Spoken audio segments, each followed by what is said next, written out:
Now, Gary Mounfield, Manny, bassist with the Stone Roses, died suddenly today. He was 63. And for a generation of music fans, he was one of the greats, also playing with Primal Scream. Liam Gallagher of Oasis called him his hero. Tim Burgess of the Charlatans said he was a beautiful friend.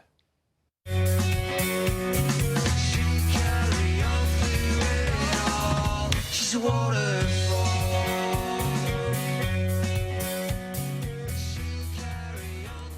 Music journalist John Robb is here, who knew the band well. John, thank you for coming in. I've written here you knew them from the start, but you knew them even before the start, didn't you? Yeah, I used to know Manny from going to gigs in Manchester in the early 80s, a place like the Gallery, which most people have forgotten now. So he's always kind of knocking about at gigs. Then he got to be in the Stone Roses. It was a perfect piece in the jigsaw, and the most perfect jigsaw as well, isn't it? I mean, one of the, not even arguably one of the most important British bands, one of the most classic debut albums, The other three guys, super cool, brilliant musicians. But Manny, what's great about Manny was not only was he an amazing bass player, but it felt like somebody out of the audience had actually got to join the band. And, in every band, there's always one that knows how special that band is. And you got that vibe off him, and so everyone in the audience could sort of connect with Manny. I mean, of course, Ian Brown was amazingly charismatic, but Manny had that little vibe that connected it into the audience, And, everybody says what a beautiful human being he was. Exactly, he was. You could have got all these eulogies 2 weeks ago when he was still with us, because people did genuinely love him. It was always a pleasure to bump into him around town, see him at gigs, hear from him on Facebook or whatever. He's one of those, and also the thing people love about him, he's no filter at all. He is what he is, and that's... Yeah. There was no false pretenses with Manny.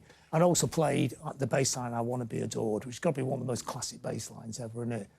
I was listening to their music this morning on the treadmill, not realising we'd be talking about like this tonight. He had a major tour planned, did he not, next year? He just announced it a couple of days ago. 2 days ago he announced that tour, and everyone's going, that's good, he'll get him out of the house, because his own life had like a tragedy in it and stuff, and it'd be great to see him on the road.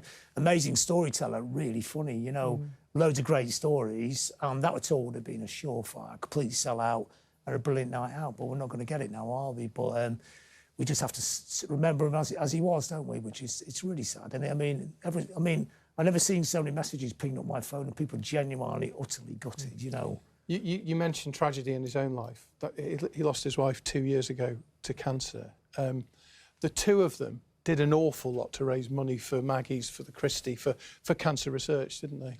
Yeah, even in really difficult sort of circumstances, if you, like Imelda had cancer, but she's such a feisty, inspiring woman that, to take on the cancer, she took it on and raised money for other people. That's a measure what they were like, but not going around saying, hey, look at us, we're so nice and charitable, because that's not how these people are. That's why we love them, innit?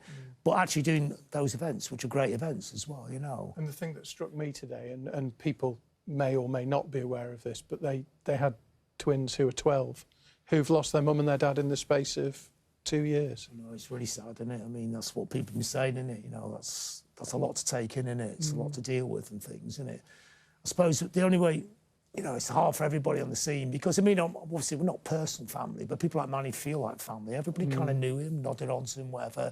And it feels like you lost somebody out of your family, the extended dysfunctional family of Manchester music and culture, isn't it? And he's one of the key pillars of that. Thank you, John, for coming in. We're very grateful. Thank you, Roger. John Robb, music journalist, and as we were saying there, our thoughts with Manny's family and friends, and particularly with his children tonight.